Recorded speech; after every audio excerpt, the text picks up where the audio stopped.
नमस्कार मित्रांनो, जय महाराष्ट्र. मित्रांनो, पीक विमा 2024 या संदर्भात जो पीक विम्याचा जो फॉर्म भरला जातो, हा फॉर्म भरण्यासाठी अनेक CSC VLEंना आणि सामान्य शेतकऱ्यांना प्रॉब्लेम येत आहे. त्यांच्या प्रॉब्लेमचे सोल्युशन्स मी तुम्हाला आजच्या या व्हिडिओमध्ये सांगणार आहे. तर व्हिडिओला शेवटपर्यंत नक्की बघा. आणि जर मित्रांनो तुम्ही जर आपल्या चॅनलवर उद्योग मराठी या चॅनलवर नवीन आला असाल तर चॅनलला सबस्क्राईब करा आणि जो बेल आयकन आहे त्याच्यावर पण प्रेस करा. असेच महत्त्वाचे व्हिडिओज मी तुमच्यापर्यंत आणत राहील.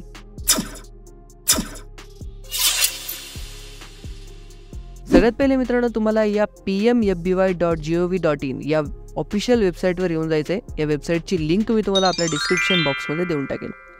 तर जर तुम्ही शेतकरी असाल तर तुम्ही कसा फॉर्म भरायचा आणि जर तुम्ही CSC VLE असाल तर कसा भरायचा, ही दोन्ही माहिती मी देणार आहे. तर सगळ्यात पहिले बघूया, जर तुम्ही शेतकरी असाल तर कसा हा फॉर्म भरायचा. तर इथे या वेबसाईटवर आल्यानंतर इथे 1 नंबरचा ऑप्शन आहे फार्मर कॉर्नर. या ऑप्शनवर तुम्ही क्लिक करा.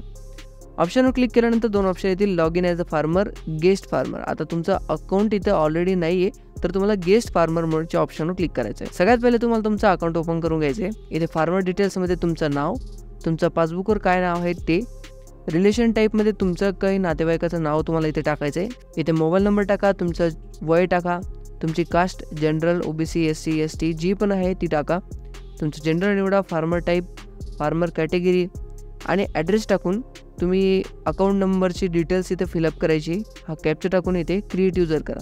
युजर लॉग इन झाल्यानंतर तुम्हाला पुढचा फॉर्म भरायचा आहे, पीक निवडायचं आहे आणि त्याची पूर्ण माहिती भरायची. आता याची पूर्ण माहिती मी तुम्हाला डिटेलमध्ये सांगत नाही, तुम्हाला डायरेक्ट CSC VLE मधून CSC ऑपरेटर कसा हा फॉर्म अपलोड करू शकतात याची माहिती देतो. सगळ्यात पहिले इथे तुम्हाला वरती टॉप कॉर्नर दिसेल CSC, या ऑप्शनवर क्लिक करा. CSC लॉग इन हा ऑप्शन दिसेल, यावर तुम्ही क्लिक करा. CSC लॉग इनवर आल्यानंतर इथं तुमचा जो पण काही CSCचा ID आणि पासवर्ड आहे तो टाकून घ्या आणि कॅप्चा टाकून इथे तुम्हाला लॉग इन करून घ्यायचं आहे. लॉग इन केल्यानंतर मित्रांनो तुम्हाला तुमचं जे सीझन आहे आणि तुमचं जे स्टेट आहे म्हणजे राज्य, आपलं महाराष्ट्र राज्य ही पहिले सिलेक्ट करून घ्यायचं. महाराष्ट्र राज्य सिलेक्ट केल्यानंतर आपल्याला स्कीम निवडताना ध्यान करून हीच स्कीम निवडा. 2024 मधली खरीप प्रधानमंत्री फसल विमा योजना ही स्कीम निवडायची. इथे टिक करून सबमिट बटनावर क्लिक करा. आता ॲप्लिकेशन्स ऑप्शन दुसरा वरती आता तुम्हाला इथे ॲप्लिकेशन ऑप्शन दिसतोय, याच्यावर तुम्ही क्लिक करा.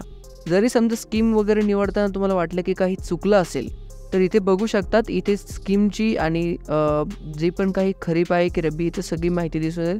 हे एकदा चेक करून मगच पुढे फॉर्म भरायला सुरुवात करा. फॉर्म भरण्यासाठी असा ऑप्शन ओपन झालेले इथे application form, paid application, unpaid application, revert application, approve application आणि रिजेक्ट ॲप्लिकेशन हे सगळे प्रकारचे तुम्ही ॲप्लिकेशन इथून लॉग इन करून चेक करू शकता. आता ॲप्लिकेशन फॉर्म या ऑप्शनवर आपल्याला क्लिक करायचं आहे. सगळ्यात पहिले तुम्हाला ते कस्टमरची बँकेची डिटेल्स इथे टाकायची आहे. इथे बँकेची डिटेल टाकण्यासाठी तुम्ही सर्च बाय IFSC कोड, तुमच्याकडे जर IFSC कोड असेल तर IFSC कोडनी सर्च करा, नसेल तर डायरेक्ट मॅन्युअली इथून पूर्ण डिटेल्स अपडेट करून इथून तुम्ही डायरेक्टली निवडू शकतात. आपल्याकडे IFSC कोड आहे तर IFSC कोड टाकून तुम्हाला चेक करायचं. तर IFSC कोड टाकून आपण बँके डिटेल्स काढूया. इथे बघू शकतात पूर्ण बँकेचं नाव आणि बँकेची जी ब्रांच आहे ती इथं आलेली आहे. आता तुम्हाला अकाउंट नंबर टाकून घ्यायचा आहे. अकाउंट नंबर टाकल्यानंतर इथे तुम्हाला चेक बँक डिटेल्स ऑप्शनवर एकदा क्लिक करायचं आहे. आता असं ऑप्शन दिसेल. इथे सगळ्यात पहिले तुम्हाला जे पासबुकवर नाव आहे ते टाकायचं आहे. मग आधार कार्डवर जसं असेल, जे स्पेलिंग असेल सेम तसं नाव टाकायचं आहे आणि इथे जो आधार कार्ड नंबर आहे तो टाकून घ्यायचा आहे. आता इथे आधार कार्ड प्रमाणे जे नाव आहे, जे स्पेलिंग आहे सेम टाका. जर तुम्ही स्पेलिंगमध्ये मिस्टेक केली मित्रांनो तर तुमचं जे आधार कार्ड आहे ते व्हेरीफाय होणार नाही आणि फॉर्म पुढे भरता येणार नाही तुम्हाला. आधार कार्डची स्पेलिंग व्यवस्थित बघून टाका. आधार कार्ड नंबर टाकून इथे व्हेरीफाय ऑप्शनवर क्लिक करा. इथे बघू शकता व्हेरीफाय झालेलं आहे. सगळी माहिती मॅच झाली तर व्हेरीफाय होतं, नाही झालं तर तुम्ही पूर्ण एकदा माहिती चेक करा आणि मग ती व्हेरीफाय करा. आता इथे रिलेशन टाईपमध्ये आता जे रिलेशन असेल ते रिलेशन इथे टाकून सिलेक्ट करून तुम्ही रिलेटिव्हचं नाव इथे एंटर करा. रिलेटिव्ह नाव एंटर केल्यानंतर मोबाईल नंबर एंटर करा. ज्या शेतकऱ्याचं तुम्ही विमा भरत असाल त्याचं वय किती आहे ते एंटर करा. कॅटेगरी निवडायची इथे त्यांचं जे मेल आहे फिमेल आहे ते जेंडर निवडून घ्या. आणि फार्मर कॅटेगरीमध्ये ओनर असेल तर ओनर, टेनंट म्हणजे तुम्ही जर कोण भाडेतत्वावर जर जमीन घेतली असेल त्यांच्यासाठी टेनंट ऑप्शन आहे. आणि शेअर क्रॉपरमध्ये मिश्र शेती करणाऱ्यांसाठी हा ऑप्शन आहे. ओनर आहात आपण आता सध्या ओनर निवडू. आणि फार्मर टाईप स्मॉल, मार्जिनल आणि अदर.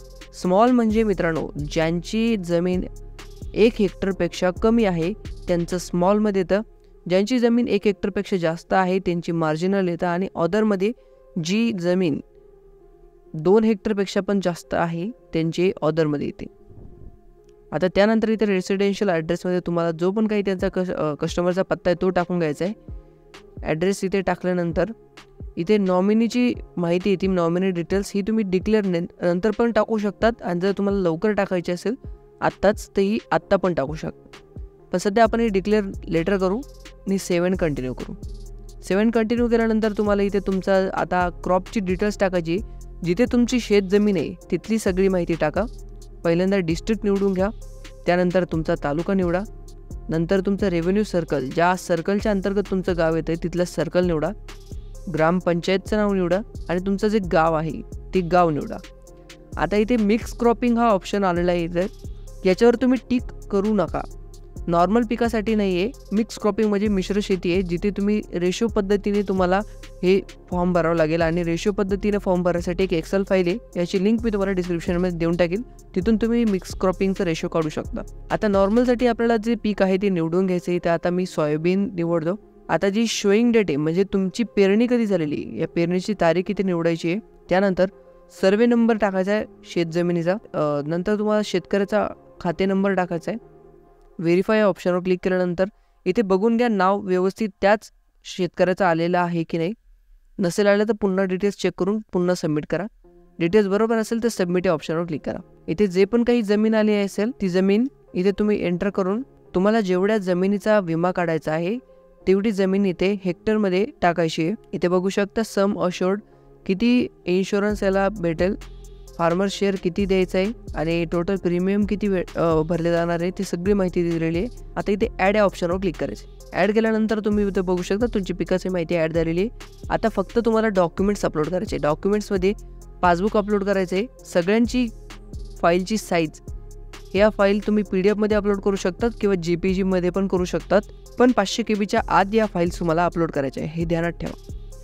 आता फाईल्स मी अपलोड करून घेतो. फाईल्स मी सगळ्या अपलोड करून घेतलेल्या आहे मित्रांनो. इथे शोईंग सर्टिफिकेटमध्ये मी पीक पेरा अपलोड केला, लँड रेकॉर्डमध्ये मी 7/12 अपलोड केला आणि पासबुकच्या ठिकाणी पासबुक अपलोड केला. टेनंट सर्टिफिकेट हे त्यांच्यासाठी फक्त ज्यांनी भाडे तत्वावर जमीन घेतलेली त्यांनी हा विमा काढलेला, त्यांच्यासाठी टेनंट सर्टिफिकेट लागेल भाडे तत्वाचं, बाकीच्यांना गरज नाही. एवढे डॉक्युमेंट्स अपलोड करायचे आणि पीक पेराचा जर फॉर्म लागत असेल तर त्याची लिंक पण मी डिस्क्रिप्शनमध्ये देऊन टाकेल, तिथून तुम्ही तो पीक पेरा डाउनलोड करू शकता. आता प्रिव्ह्यू या ऑप्शनवर तुम्हाला क्लिक करायचं आहे. प्रिव्ह्यू या ऑप्शनवर क्लिक केल्यानंतर पुन्हा एकदा ती माहिती बघून घ्या. काही चूक असेल तर इथे एडिट या ऑप्शनवर तुम्हाला दिलेलं आहे, इथून एडिट करू शकता. जर फॉर्म बरोबर असेल तर सबमिट या ऑप्शनवर तुम्हाला क्लिक करायचं आहे. मेकअप पेमेंट म्हणून तुम्ही पेमेंट आता प्रोसीड करू शकतात आणि नंतर पण पेमेंट पे लेटरचा ऑप्शन देऊन तुम्ही पे लेटर पण करू शकतात, पण लगेच केलं तर बेटर राहील. अदरवाईज तुम्ही नंतर पण करू शकता.